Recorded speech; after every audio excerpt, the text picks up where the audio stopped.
Now, we have the panel discussion on the topic promoting communication and collaboration in the modern workplace through employee engagement and motivation. I would like to introduce our moderator, Mr. Roydon Gonsalvez, SVP, Talent Management and Development, Northern Trust. Mr. Roydon Gonsalvez is a people-centric leader who believes that organizations with a robust talent management strategy are better positioned to take on headwinds of disruption that emerging technologies such as AI will unleash on the workforce of the future. He leads digital learning and talent development in APAC for Northern Trust. I would also like to introduce the panelists for the session. Mr. Hemant Kumar Ravi, Head of Human Resources, Kantar.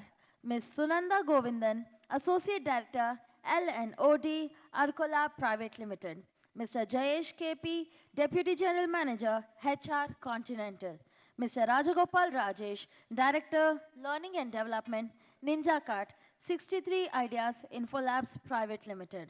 And last, and definitely not the least, Mr. Jitesh Mehtani, Head of Learning and Development, pbpartners.com. So, can we all put our hands together and welcome our moderator and panelists for the session? It would be great if we can hear a much huger round of applause. Thank you. Thank you so much, everyone. I know we are between you and the award ceremony and us going back home. So we've got 35 minutes and we'll try and stick to the time. So good evening to all the fellow panelists. The topic today, if you look at it from two ends, at one end we have communication and collaboration, which has been with HR and L&D for a long time and will continue to be of something that organizations look upon us to promote. And at the other end, we have employee engagement and motivation. Now, employee engagement and motivation is something which had a totally different meaning before COVID and before the great resignation, right? I still recall I'd gone to one of my managers a few years ago and said, hey, my team is low on employee engagement. And my manager said, yeah, sure, you have a budget, why don't you go out for dinner? Right? So I think from it being just an activity of having dinner together to something more pronounced and being discussed and something that's taken center stage, I think employee engagement, thanks to COVID and the aftermath, I think it's put employee engagement up there for all of us to pay attention to. The same goes for motivation. At some point, motivation was synonymous with calling people to a stage and giving them awards, right? So it's kind of evolved from there. And the panel here today, we are going to discuss these two important aspects, employee engagement and motivation, but we're going to look at these as tools to promote better communication and collaboration. So we're going to start with you, Hemant. So Hemant is a bit of an adventurous person. So he likes traveling around in his SUV, and he's also an avid sports enthusiast, right? So Hemant, you are somebody who certainly knows about how to self-engage yourself, right? And as a father to twin daughters, and as a visiting faculty at IMT Ghaziabad, I'm sure you have a lot of experience engaging with people. So folks, you're in good hands today. Right? But employee engagement in an organization is a totally different ball game, Hemant. I'm sure you'll agree. So how do you think organizations can leverage employee engagement as a tool to foster better communication and collaboration? Thanks, Roy. Thanks for the opportunity. And thanks, August delegates who are here. We are not going to bore you. We are 32 minutes sharp. And the intent will be we take some key takeaways. About me, I think I use employee engagement, or for that matter, if I'm going to, B schools. Typically, I teach at IAMS, baby IAMS like Amritsar, I'm Trichy, and I'm Raipur. The intent is to first gel well with the folks, because these guys are like, 21, 23. I'm right 38, 39. So I try to gel well with them at, say, sports like badminton and all, or catch them when they are doing proxy attendance and stuff like that. Then you get the pulse of them. So I think engagement is a tool that you leverage to first connect and come to the same frequency, wavelength, whatever you want to talk. Drawing a parallels to office setup or organization, the way it has worked is we have kept the communication plain and simple. I have my colleague who is Shyam, who is head of rewards here.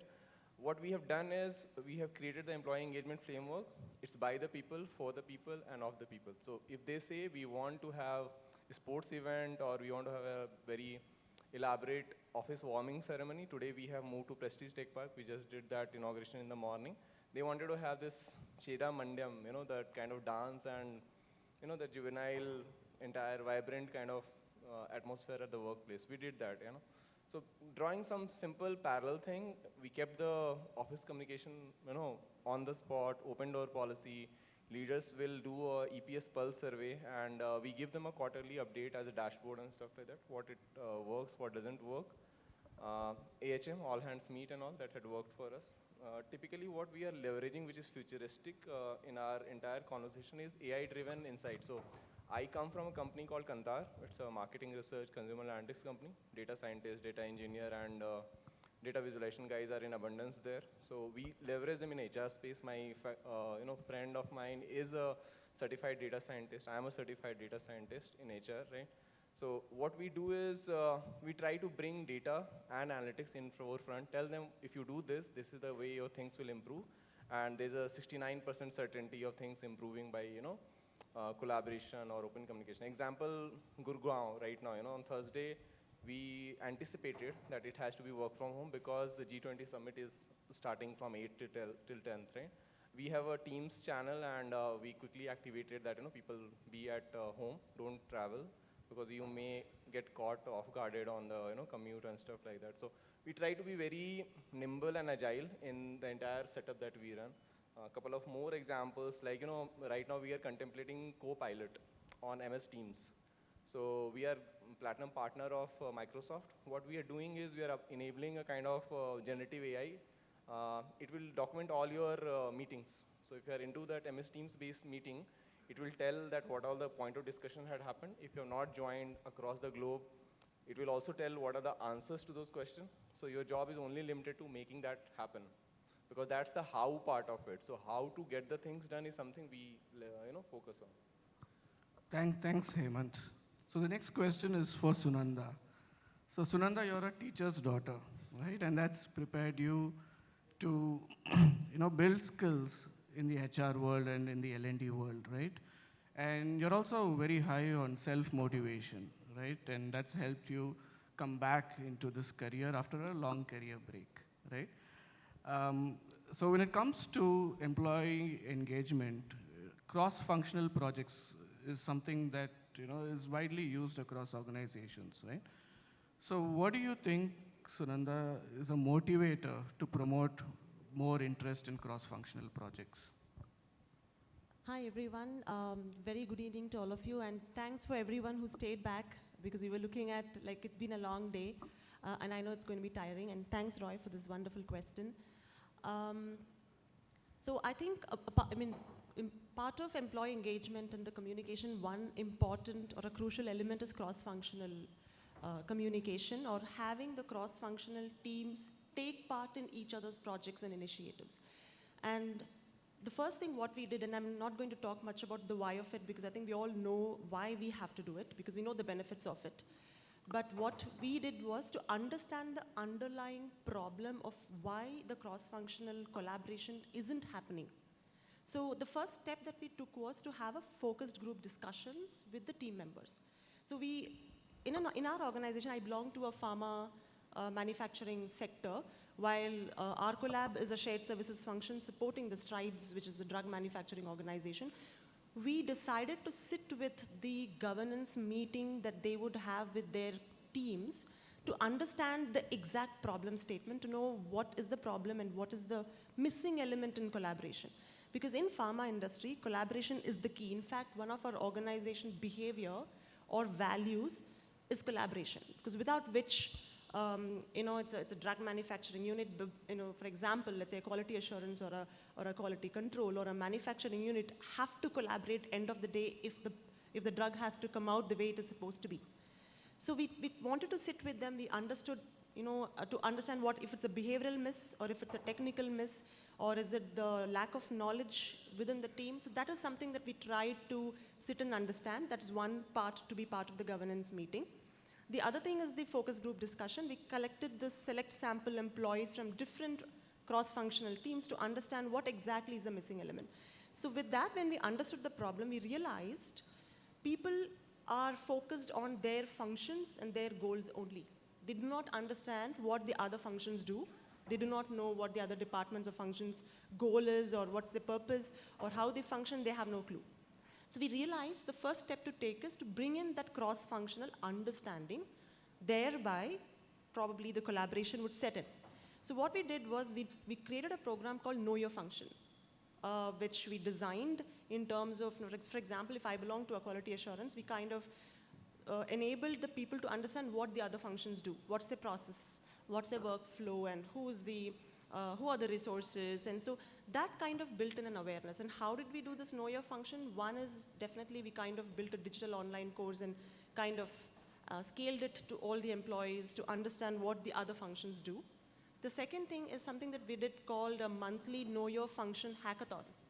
So that was brilliant because it was very exciting for people. It was engaging because Know Your Function there is a limit to how much we can have it more interactive in an online setup. So when we did a hackathon, we kind of had a kiosk set up at in the office premises where there is a lot of employee traffic happening. So people, walked into the stall. We had the entire brochures, talk show, probably a video being running, or even a game to understand, or probably a quiz. So that was very, very popular, and it was a big hit, to give you an example. So that kind of built in a lot of awareness. So then we another step, what we did also, apart from Know Your Function, was, this is one of the important step, and I think we've been hearing this since morning, is the leadership sponsorship. If that is there, and I think a lot of things get moving. So what we did, the next step was to get the leaders take a video snippet of talking about the function, and then we kind of circulated the video in different communication channels so people know each department head does what's their goal, what's their vision, and what's the mission. So how is that we support in their team functional goal. So that was the third step that we did. And lastly, I think this is an important step. Maybe some of you might have tried it in your organization, and we've tried it this time. The last year was when we did the performance goal setting. When every individual did the performance goals with their manager, and of course there are goal 1, goal 2, goal 3, goal statement, definitely the individual is going to be the lead member to lead the task. We also ensured to add a link member who is from a cross-functional team. Now, definitely they will have to have the option to go sit with the cross-functional team member so that both of them are collectively or collaboratively achieving the goal. So that was the last step that we did. And when we are doing the performance review, definitely both of them are going to be party to it in achieving the goal. So probably that was the measure that we did in achieving the cross-functional communication and collaboration. Thanks for those tips, Sunandha. I saw people taking notes, so I'm sure there'll be some takeaways from that. Thank you. So that leads me to Rajesh, RR. So RR is a startup founder, and he's also a fiction writer. So he's writing a 3-part fictional book, right, Rajesh? Yep. So we can excuse him if he adds a bit of fiction in his answers. Okay, so Rajesh, as a startup founder, you're certainly somebody who understands the importance of transparency in leadership, right? So what role do you think it plays in motivating better collaboration in teams? Sure. Hey, good evening, everyone. Do I need to be louder to wake everybody up, or can we go? Yeah, okay. See, the way I look at leadership, or the question is how transparency in leadership kind of helps us build a channel of communication or improves communication and the way we run things around in an organization. We have to go to the fundamentals of what leadership is, right? To me, leadership is about how, in the most simple form, can a leader articulate what he or she is or them are trying to, she's here, so I'm just going to try and be inclusive in my language. So how he, she, or them are going to try and communicate what they are there for in the organization, right? That's the first part of transparency. And if, as a leader, you are able to do that and exhibit that to the rest of your organization, I think that becomes the first form of opening up communication. The second part, and this is, I'm drawing from the example of where I'm working right now. We have a bunch of leaders who walk the talk. And when I say who walk the talk, our MBRs are sight, our monthly business reviews are a sight to behold, because you have our line managers out there who is shouting at our CEO saying, bro, you don't know what you're talking about. And it is a very, very accepted form of how we provide feedback to our leaders, and our leaders prefer it to have that way.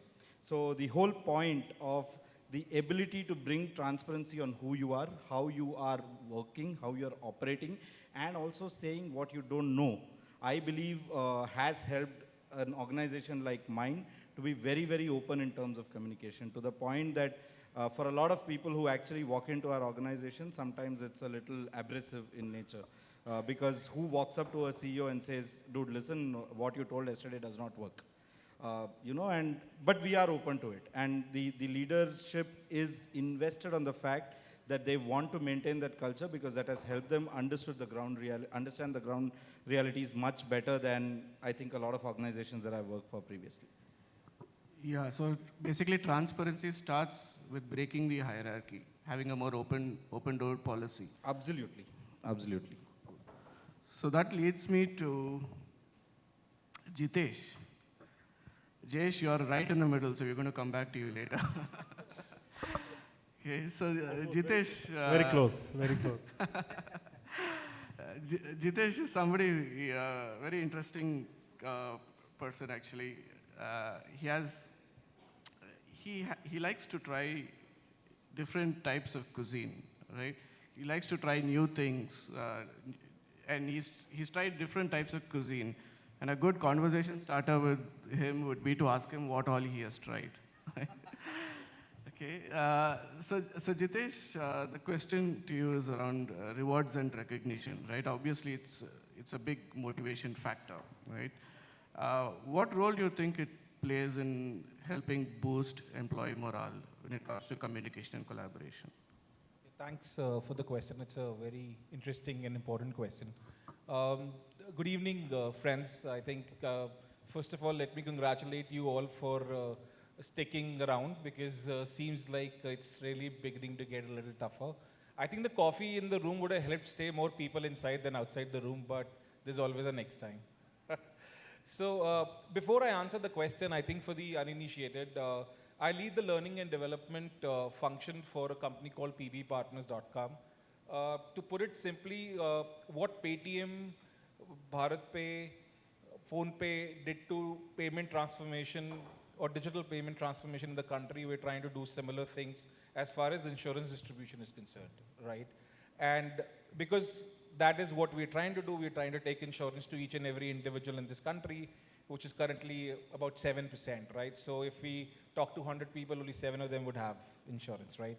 Now, when you want to interact with masses, you definitely have an organization, which essentially means that you would have a lot of people on the field working very closely in different geographies, right? So we've got about 2,000 employees for our organization that work very closely with a partner network of about 1.25 lakh partners across the length and breadth of the country. And we're present in about 15,000 of the 19,000 PIN codes that exist in this country. The reason I took a bit of time to give you the scale of operations is for you to understand that when you have such a diverse, large, and scattered workforce or a partner channel, how do you kind of keep them motivated, right? So it cannot be a reward and recognition program that is your usual run-of-the-mill reward and recognition program. It has to be something which is aspirational, right? So for some people, it could be, for example, taking their first flight from, let's say, a small place to maybe our headquarters in Gurgaon, right? It could be for the first time walking into a property like this and trying to experience what first-class hospitality is all about. So I think rewards and recognition programs are there in all organizations, and some of them do a fantastic job of making sure that they become aspirational, and therefore people try and put in the extra effort by way of not just achieving greater success for themselves, but also trying to motivate others by becoming role models. And then, of course, when you give them a platform to come and talk about their success, they are definitely motivating a lot of others to follow that suit and then, overall elevate the performance or the achievement that the organization is able to then deliver. So I think one of the things that are extremely important in any reward and recognition program is that both reward and recognition be given equal importance. We have a problem of weighing to one side of the two. Either we want to recognize people, so you want to recognize them and make it so very frequently that you yourself don't value that recognition, right? So it comes to you very easy. So there is nothing aspirational about it. And then rewards is that, of course you want to reward, you want to give monetary award, you want to give material awards, but you want to make sure that that is something that is aspirational. Something that I do every day is given to me as an award. It doesn't really motivate me enough. It doesn't put that fire in my belly to go out and achieve an extra bit. So I think we need to be very careful of how we design. And no, a lot of people will at the back of and says, what does he know about our budgets, right? I mean, that's a constraint that we all work with. But trust me, guys, if you can show good return on investment on your rewards and recognition programs, your CFOs and CEOs will be very happy to sign off that budget. And we've seen that happening very, very successfully in our organization. To just give you the trajectory of growth that we've been able to establish is that in the founding or the startup year, we started this organization in 2021, and we did about 700 crores of APE, which is our annualized premium, right? Which next year is close to 3,000 crores, and now we're gunning for 5,000 crores. So do you see the scale at which we're growing? And this is happening because everybody is looking at something aspirational. They're looking, and this is not happening, on an annual basis. It's happening on a weekly basis, to a monthly basis, to a quarterly basis, to an annual basis. And we can see the success that we're getting. So I think that is the mantra. Make it aspirational, give equal values to both reward and recognition, and think it through, and also try and link it with some sort of an ROI, because that's what makes it interesting, and you'll have your leadership kind of invested into the whole idea. Yeah, thank you. That's Jitesh, curious question from me. What do you do when it comes to self-R&R? I treat myself with a good drink. Yeah. So in the evening, and some Jagjit Singh music. Yeah, that does it for me. Cool. So that brings me to Jayesh. Right? So Jayesh describes himself as an auto-motivated person, right? And that's because he's been in the automobile industry for over 2 decades. And he's also in the habit of winning gold medals. So he's a national gold medalist, the last 2 certifications that he did. And he's also somebody who's helped his organization win a lot of awards, right? So a good person to answer the next question, which is around innovation and innovative solutions and creativity. So how do you motivate a workforce, or how do you motivate your employees to be more innovative and come up with more creative solutions? Thank you. Thank you, and Roy, and thank you everyone for being here until the end of the day. I think to start with, I'll bring it back to the same stage, because it's the same stage where we won multiple awards, Zinov, be it on entrepreneurial leadership, unlocking central value, Atmanirbhar Award, or several of them, right this stage.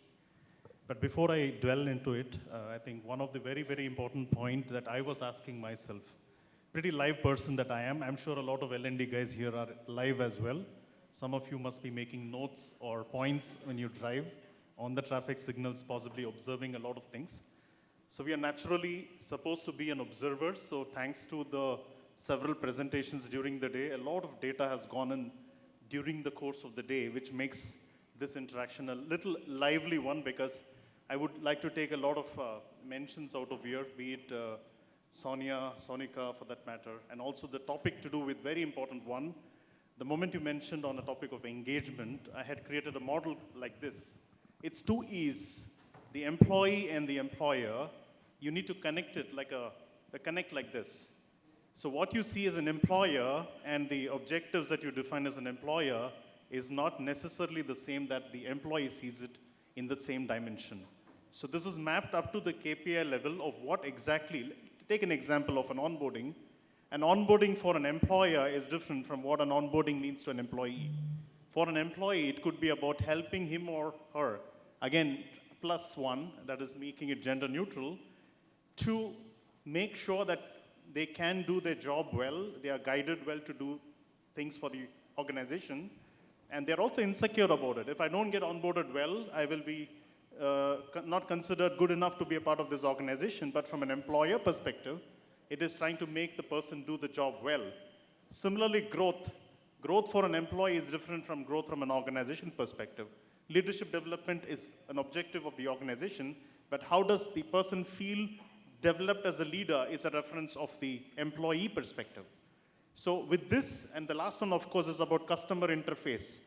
The organization wants us to have an impact on the customer, but how does the employee sees the customer? That becomes a very, very important dimension.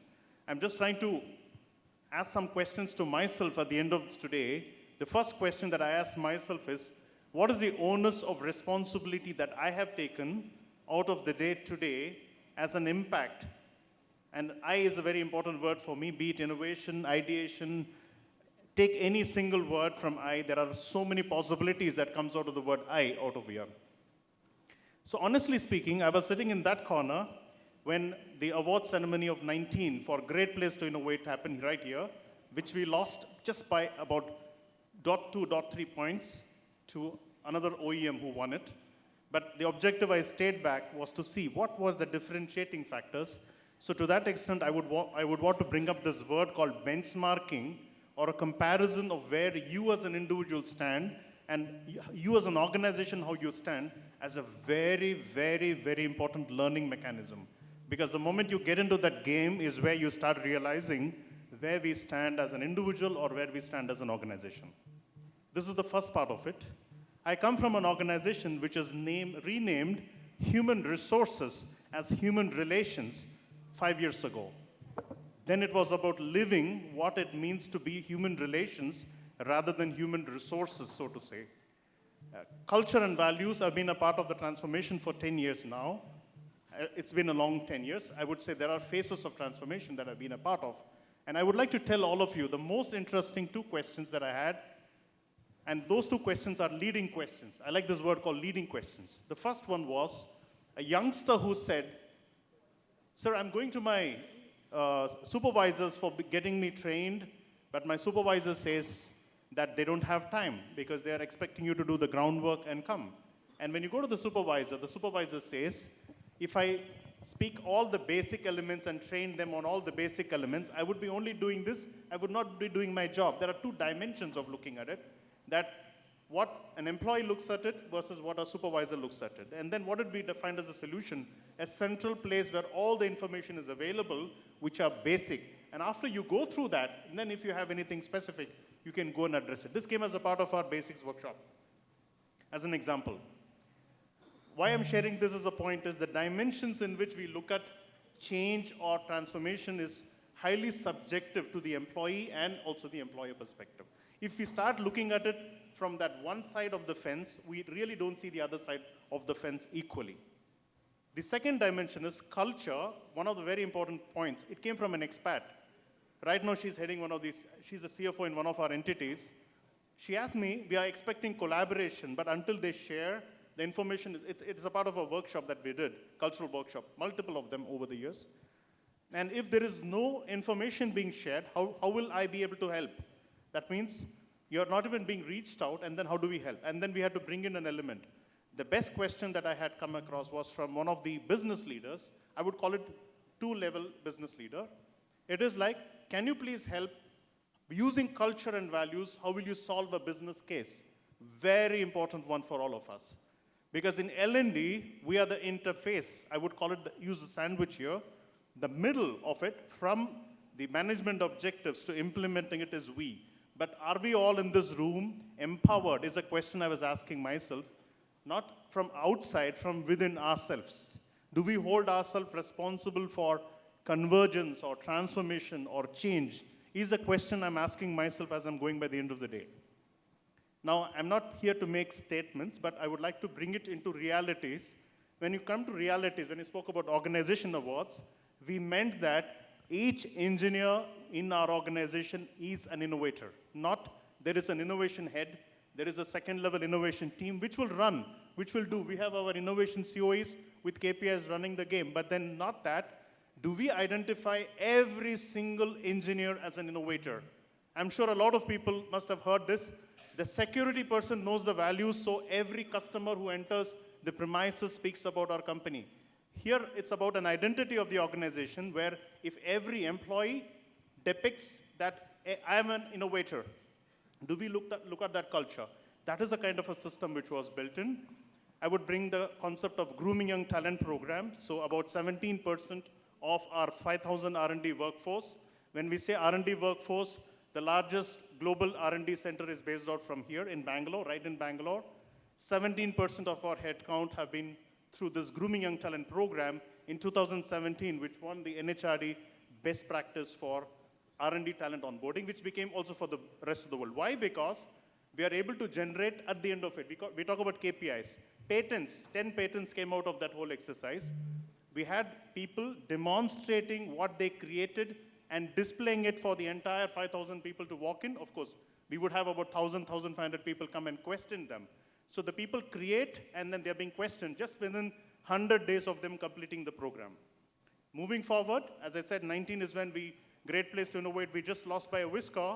We came back strongly in 2020 with both the awards that we won. Building a culture of entrepreneurial leadership, which meant, when you say building a culture, it means from entry level to the leaders in the middle, that means their supervisors, up to the final. We would have at least 3 of them who joined as graduate engineer trainees way back in 2017, leading global innovation teams now, including a Copace, a startup, which is a global startup, which one of them is leading in Germany right now. So that's the extent of trying to seed the innovation and also have outcomes from the organization with examples coming out. And he must be having now 4 patents, as an example. I mean, he's again a name, but then still. We have a lady again here who's leading a team of innovation. 2 of them who moved out to our group companies also leading it. So that means it's a culture that is not said, stated, and orated. We speak about the top-down, bottom-up approach, be it on agile or anything. But the top-down and the bottom-up, do they meet? It's an important question for all of us. We speak about top-down, where a group of people talk about strategies, everything. And then the bottom-up comes up with its own plan. Where do they meet? A meeting was being organized. I said it doesn't work when the top-down works in a strategic way and the bottom-up approach works in a completely different way. And then what is the management commitment? Again, we keep speaking about it. One is about the management commitment. I would like to ask myself, what are we doing to get the management commitment? I would like to place it back on me, because when it comes to transition or a change, I think we in this group, in this forum right now, are empowered to bring out this change. I think they are looking for it, they are looking to sponsor, but they have a lot of difficult questions for us to answer. It is definitely not all of us here to answer it, but then we bring it also with our R&D teams. Honestly, I won all the awards for the organization by forming teams. It had an R&D head, the complete team, handpicked. I had an external person who came in and gave the dimension from an external view, what would be those aspects which we are not covering. That's how all those had to be plugged in. The more the information, the more the outcomes. I mean, I'm just saying some of those examples which I can say, but then it's about living it, is what I would like to mention when you're talking about anything, be it innovation, be it transformation, be it also about diversity and inclusion. It's not about stating, it's about believing it, being role models ourselves, and enabling our leaders to be so for the rest of the organization. Over to you. Thanks, Jayesh. I think you touched upon some really good points there. Driving innovation itself is a challenge, right? And driving innovation at scale across the organization is something that most organizations across industries are grappling with. So a lot of great takeaways, thanks for sharing. Another important aspect which you touched upon was cultural assimilation, right? And this is one particular problem statement that stumped me as well, and I'd like to just share my experience with the group, right? So this was just after COVID and when the Great Resignation was happening. One of the biggest problems that we had was because we were a firm where people stuck with us for more than 10, 15, 20, up to 50 years, right? And all of a sudden, because of the Great Resignation, we had a churn of about 40%, right? And the tasks that HR was given, and you know how it happens, right? HR is given a problem which they can't solve, they come to L&D, right? And the problem was, how do we assimilate, right? And typically it's easy to assimilate a small population, right? But how do you assimilate 40% of your organization that's churned, right? And they're all from various organizations, and add to the complexities, we're working virtual. So we never really solved that problem. We're still searching for solutions. But a couple of things that I'd like to share which worked with us was engagement through employee resource groups. I don't know how many of you have employee resource groups here? Just a few. I think it's a concept worth exploring, right? So we have about 6 employee resource groups, one for pride, for disability, for working women, working families actually, women in leadership, advancing professionals, and for MARC, which is basically for the veterans. And we use these employee resource groups to run engagement activities, and we got the whole company together, right? Another way we did it was through our philanthropic and CSR initiatives. We were running programs across the board, ranging from wildlife to helping in homes and orphanages and various other NGOs. And we found that the whole organization was coming together, and that helped in engagement. Right, so we have just 1 minute left, so we probably have time for... I'll just interject, sure. Because you spoke about core values and culture being, kind of assimilated across the organization or disseminated across the organization. There's a very interesting problem that we faced. I used to work with Urban Ladder, before, and customer obsession was one of the core values. Now, we can debate on whether customer obsession is good or bad later, but how do you explain a delivery executive who is going to deliver a furniture that you need to be customer obsessed? It's very easy to say that, hey, you know what, I want you to be customer obsessed. Go and just keep the customer happy. Over a period of time, we realized our NPS scores were coming down, and like you said, the problem came to L&D, they said, train them. So we said, train them on what? Customer obsession. So the way I have looked at this problem and the way I think solution to some of these problems lie is you also need to understand whom you're solving the problem for or whom you're trying to train and educate, right? For example, I can't go and tell a delivery executive or a carpenter to be customer obsessed. He does not get it or she does not get it, right? The way we go about it, or the way I went about it rather, is to build an SOP for them.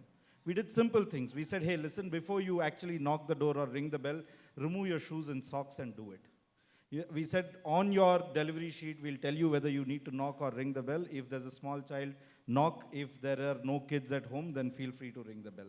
Before you go, call just once. Don't keep calling. Don't ask for directions. Ask people on the road for directions. These are simple things that they understand as a part of the SOP, a 10-step process where you say, remove this, do this, do this, do this, instead of telling them be customer obsessed. But overall, we became a customer obsessed organization, right? So I think it's about also, at the end of the day, the reason I spoke about this is, this entire panel was about promoting communication and, the right kind of communication.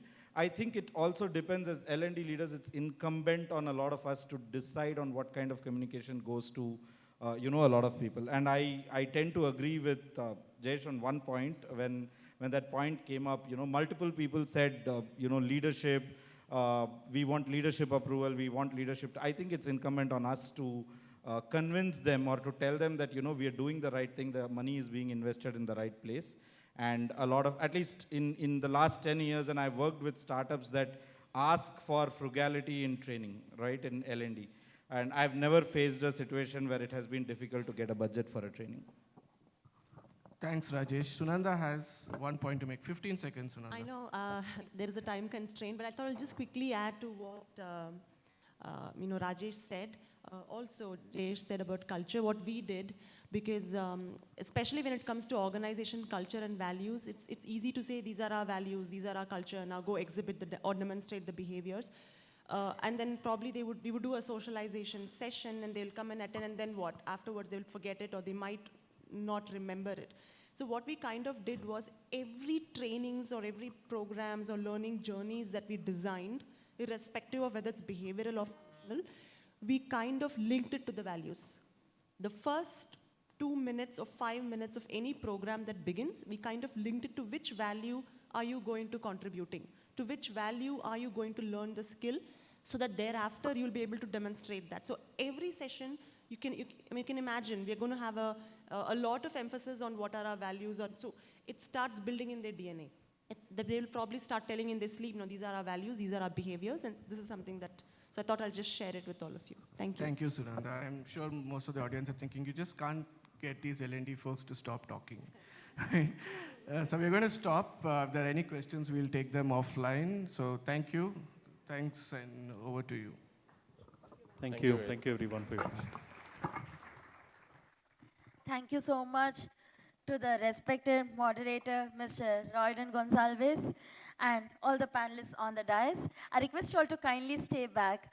I would like to call upon Ms. Sonia Almeida Soares to do the honors of felicitating our moderator, Mr. Roydon Gonsalvez, and our panelists, Mr. Hemant Kumar Ravi, Ms. Sunandha Govindan, Mr. Jayesh KP, Mr. Rajagopal Rajesh, and Mr. Jitesh Mehtani.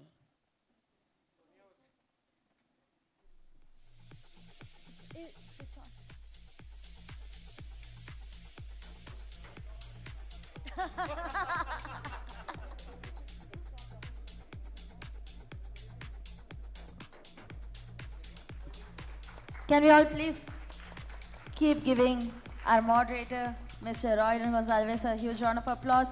Now, we would be felicitating Mr. Hemant Kumar Ravi, Head of Human Resources, Kantar.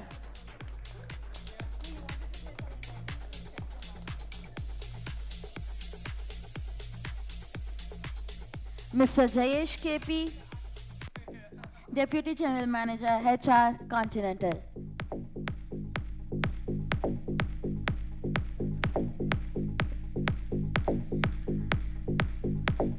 Can we all put our hands together?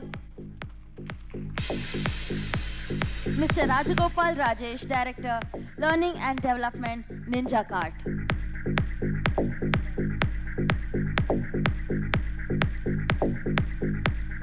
Ms. Sunandha Govindan, Associate Director, L&OD, Arcolab Private Limited.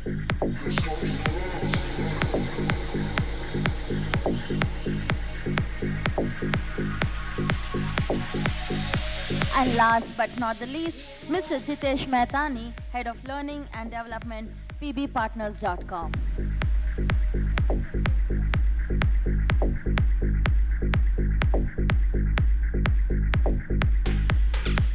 So I was just going to say, Sonia is very successful in making sure we use inclusive language, right? So maybe we should do this session at the start next time. So my job is done then. Thank you so much, ma'am. I request you all to kindly stay back for a group photograph.